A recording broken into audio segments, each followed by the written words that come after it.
Hello fellow Hearthstone players, and welcome to this guide-ish thingy that I'm wanting to start. And what better way to begin than with a deck that is being used literally every second deck I play against in the leagues, in the ladders, is a mech blank of something. We're gonna start with Mech Mage, of course. Already we started off getting rid of those two cards, the 3 and 4 drop, simply because, well, we don't need them.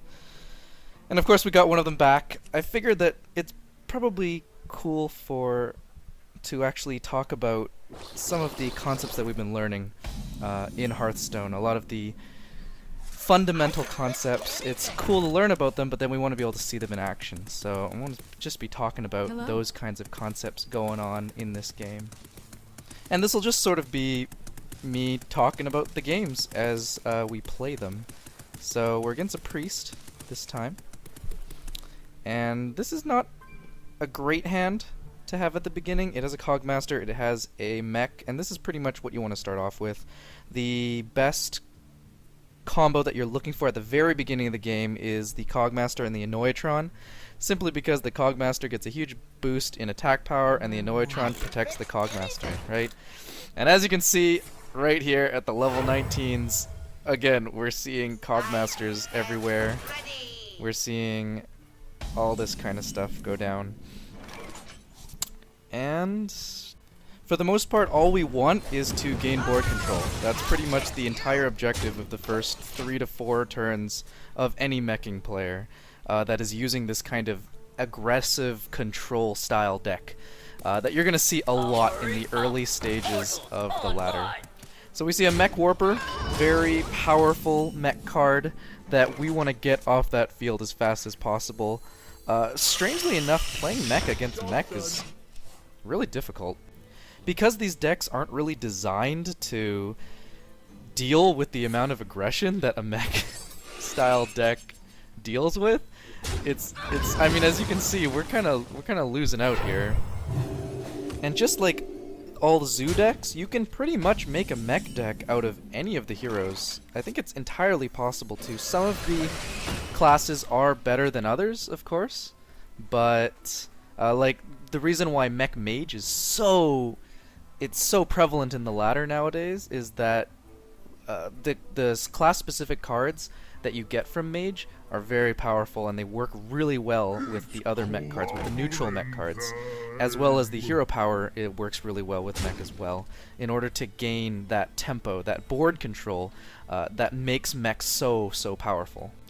So right now, again, we're just fighting for board control. Whichever one of us gains board control and is able to sustain it is pretty much going to win this game. And this is probably, if you're playing Mech Mage at the lower levels, this is what it's going to be like.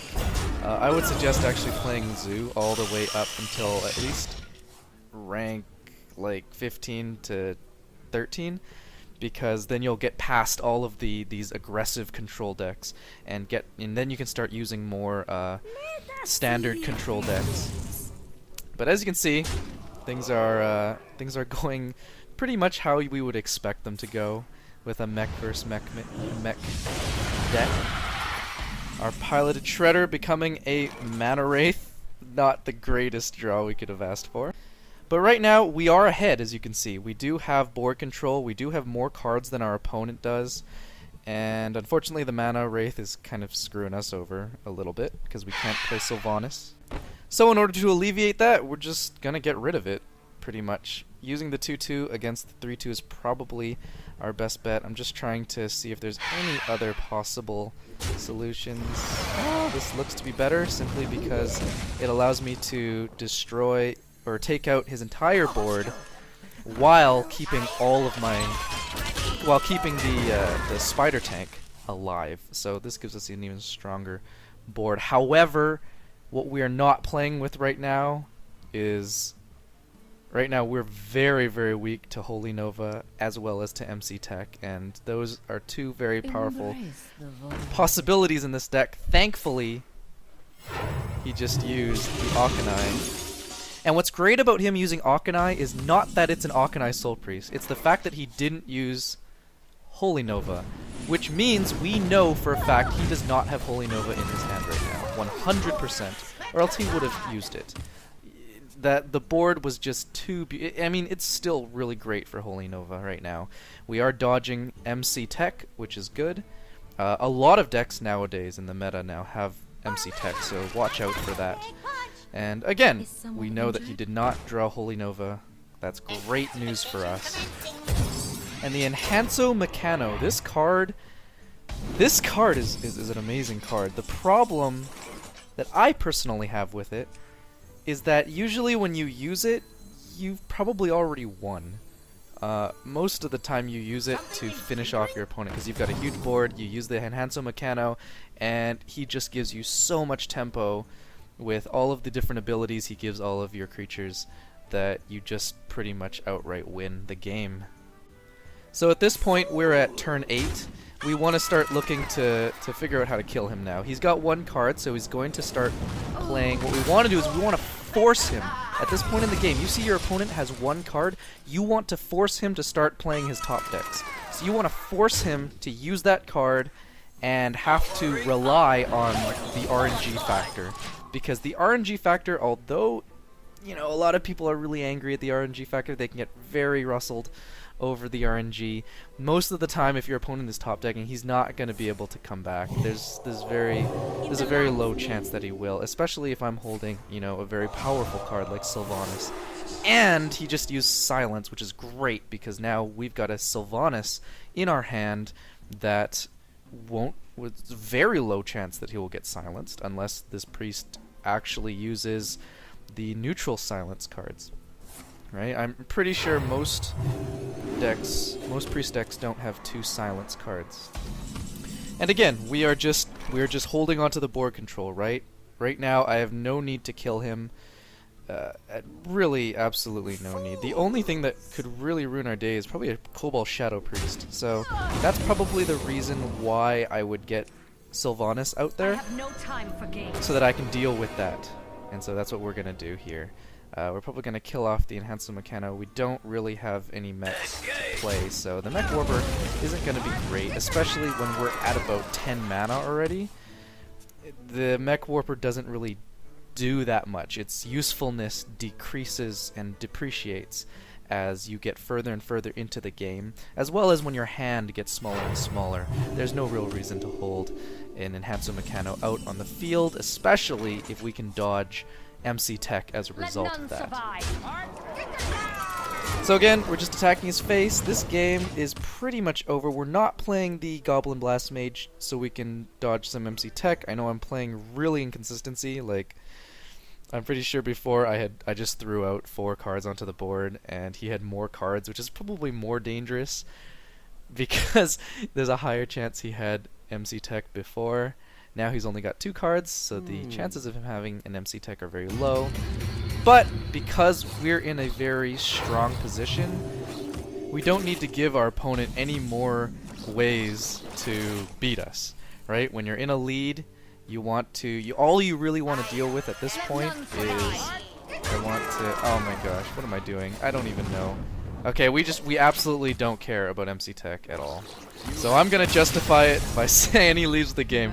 I'm going to justify it by saying he didn't use MC Tech before, so there's a good chance he didn't have MC Tech now, and that's pretty much what Hearthstone's all about. It's about taking good chances, good risks, and that's what happened there. So we're going to go into another game with the Mech Mage. We're just going to keep going with Mech Mage. There's no reason to stop going Mech Mage. And this is it's a good deck. You can actually get to Legend with this, with Mech Mage. It's very easy to do so because this deck has a very high win rate with the meta right now. So we have a Warlock. Again, with Mech Mage, you do not want to be holding onto spells at the beginning of the game. So get rid of those spells. That's what we want to see. We want to see lots of guys, lots of minions, so that we can gain that board control. Now with this Warlock, I kept the Goblin Blast Mage, and usually I wouldn't, because Goblin Blast Mage, you want to draw into that card, because it's a very high mana cost card. With Warlock, however, we don't know if this Warlock is a zoo or a handlock or whatever, right? So the most important thing at the beginning of the game right now is for us to determine what kind of deck this is. Now, with the Mistress of Pain coming out, again, this is for newer players, and at the lower stages of the ladder, you're gonna find decks like this. You're gonna be like, wait, I was watching all these streams and Mistress of Pain never showed up. And at the lower leagues, you're gonna have a lot of people who are trying out different kinds of decks, and here is no exception. Right? So we've got a Mistress of Pain. We want to have to try and deal with this stuff. And I would say that this is a greater example of why Mech Mage is a really good deck, because it's able to weather all of these kind of weird decks that show up. Most decks nowadays are specifically designed to deal with decks that a lot of people are using, the tendencies of most of the players in the ladder at the moment. So when you run into a Mistress of Pain, you pretty much lose a lot of foresight in your play, because now I have no idea what this deck is. Is this a demon deck? I mean, it could have Jiraxis in it. This guy could have a lot of cards that I can't deal with, but we don't know, right? This could just be some random scrub that doesn't know what he's doing. So this is another good example of seeing if a deck is as good as it is, right? Because it can deal with a lot of stuff. A Twilight Drake. So now it might not be a demon warlock because it's got a Twilight Drake, which is, you would usually see that in a handlock. So again, we're gonna try and see what happens with this. We're not playing for MC Tech for whatever reason. If he has MC Tech, it's unfortunate. Right now at the lower levels, you don't usually see that much MC Tech, so I think it's safe. It's safe to do something like this. I will just say this: if you don't care about MC Tech, then just flood the board with everything. You gotta commit to it. I always see a lot of players, they have like 4 creatures on the board for like forever, and I'm like, you're just making it easy for someone to get MC Tech and really ruin your day. Because if you've got 7 creatures on the board and he MC Techs you, it's not really that big of a deal unless he has like your most powerful creature, and that's unfortunate. We needed to play for Shadow Flame. Again, I have no idea what this deck is, so there's no real way that I can assume that he's got Shadow Flame in this deck. However, we are still going to attempt the Mech Mage. The fact of the matter is Mech Mage has a lot of cards that synergize very well with one another, and so that's the reason why you want board control, because most of the mech cards rely on there being another mech on the field already, or something on the field already. So that's pretty much how you beat a Mech Mage, is you just want to trade and make sure there's nothing on the field. And of course we've got a floating Watcher. Again, is this a demon deck? Is this a handlock? I don't know. But it seems to have... We've seen 2 demons already, so I'm going to assume there's going to be a fair number of demons in this deck. We just don't want to deal with the floating Watcher. For the most part, you want to use spells in Mech Mage as ways of clearing the board. For the most part, the spells aren't really used to attack their face, your opponent's face. You don't really want to be hitting face with the fireballs or the frostbolts.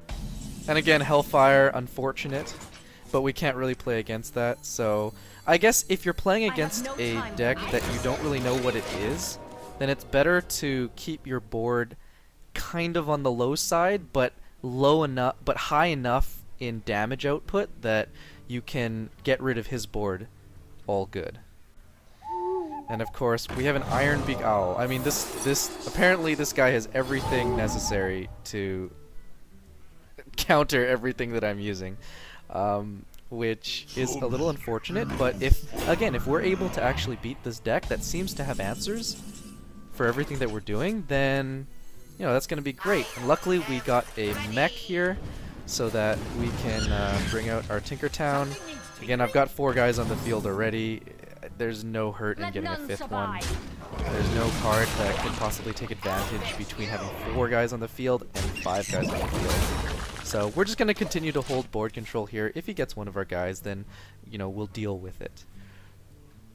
This is a Warlock with 8 health, and we've got a pretty full board, so it's going to be pretty hard for this guy to stop us now. Hellfire really puts him in a death position because we have our hero power and we can just kill him immediately. So I don't really know how much healing there is in any kind of demon lock, but I know there's healing in hand locks. So right now all we're worried about is the anti-heal bot, and I'm pretty sure we can deal with that when it comes to it. We just got a fireball, so that's going to end the game, of course. We're going to say our well played and win the game. So those are 2 examples of just typical Mech Mage wins that you'll probably see if you use this deck. I should have the deck down in the description below, the different variations that I played. But now I think it's really important also to check out a game where Mech Mage, you know, isn't quite so hot, right? Because we want to see what the weaknesses of this deck are, so that while you're playing you're able to mitigate the weaknesses that this deck just inherently has. Like every aggressive control deck, Zoo is very similar, but Zoo goes a little bit more all-in, where literally every card in Zoo can synergize well with every other card in Zoo. Whereas Mech Mage is a little bit more technical. Unfortunately, we did get a spell, and you don't really want to see those very often in your opening hand. We did get Snow Chugger, which is going to be great against the Paladin. And we got Spider Tank, which is going to be a really good value card. Spider Tank, wow, this card is actually, I don't think a lot of people realize how good this card is. Like, you look at it and it's like, it doesn't have any abilities, it's just a 3/3/4, right? It's like a 1 mana less Yeti, right? But the thing about the Spider Tank is that there is no other 3 mana card that can destroy it. The only card that I can think of that has the stats to destroy this card, or at least trade for it, is the Magma Rager. And some of you might not even know what that card is, because it's never used. Not in Constructed, not in Arena. It's just never used. It's a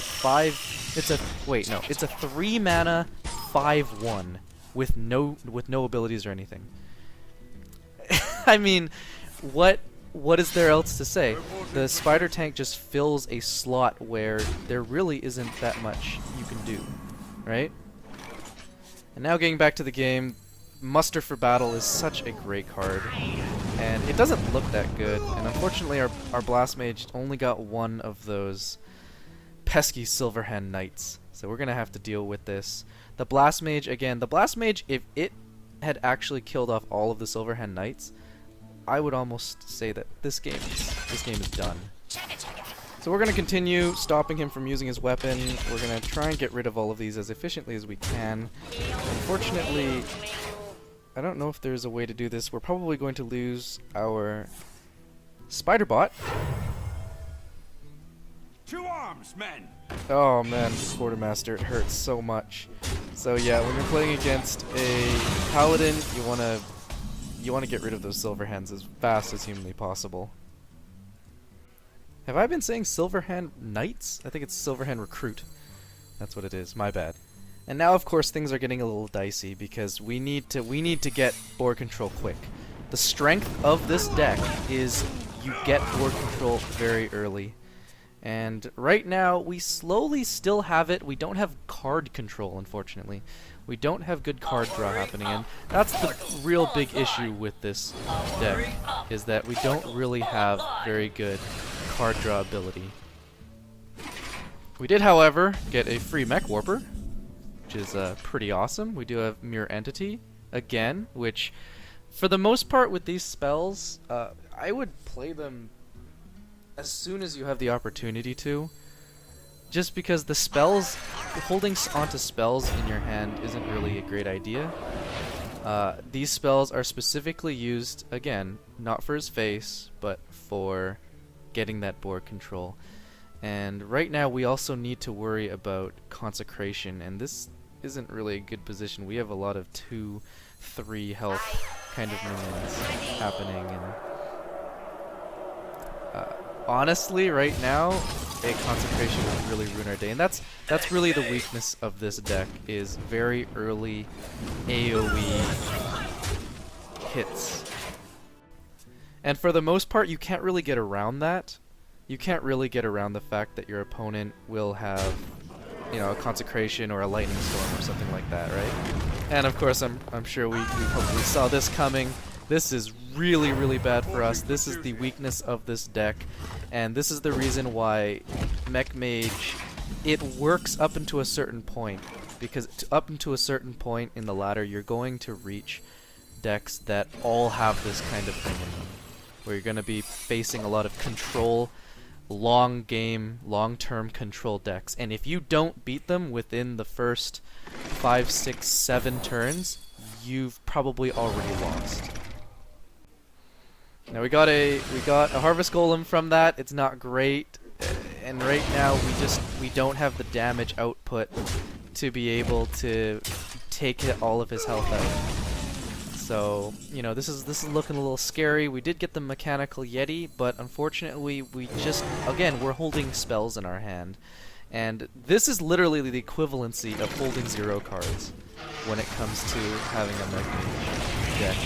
It is the equivalency of, we aren't really holding anything that's useful. Him getting Explosive Sheep like that is not good at all.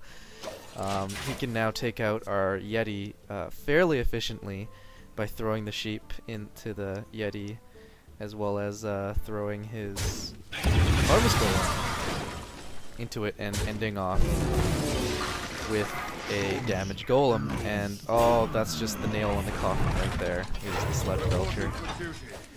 We are holding 2 spare parts and a spell. This is not a position you want to be in. This is why you want to draw into your spells at the beginning of the game. Always, always, always, if you have spells in your opening hand as a Mech Mage, get rid of that shit, okay? You don't need it. And this is, of course, the worst position to be in, is late in the game, or even a midway into the game, and your opponent, all they have to do, oh, I don't want to be a sexist and say, I don't know if it's a he or a she, but all they have to do is now respond to whatever you're doing, and there really isn't much you can do. And so, and against the Paladins, it's just even harder, because a Paladin just has so many different abilities to respond to whatever it is you play. And we did get their Spider Tank, we can throw that out there, but really our opponent has to make a huge mistake for us to get back. He does only have 3 cards. That's a slight, you know, that's okay. Here I make a mistake. I should have hit this first. I should have hit the slime first. And then, but it doesn't really matter. And then cloaked him, but it doesn't really matter anymore. This is a point in any Hearthstone game where you can probably tell, man, we're gonna lose. And there's the nail on the coffin. It's Kel'Thuzad, and I think we have a Kel'Thuzad in our deck, but you know, we never drew him. We never drew him. Here's the Water Elemental. It's not gonna do anything. And yeah, we're gonna concede, like, because we know we're gonna lose.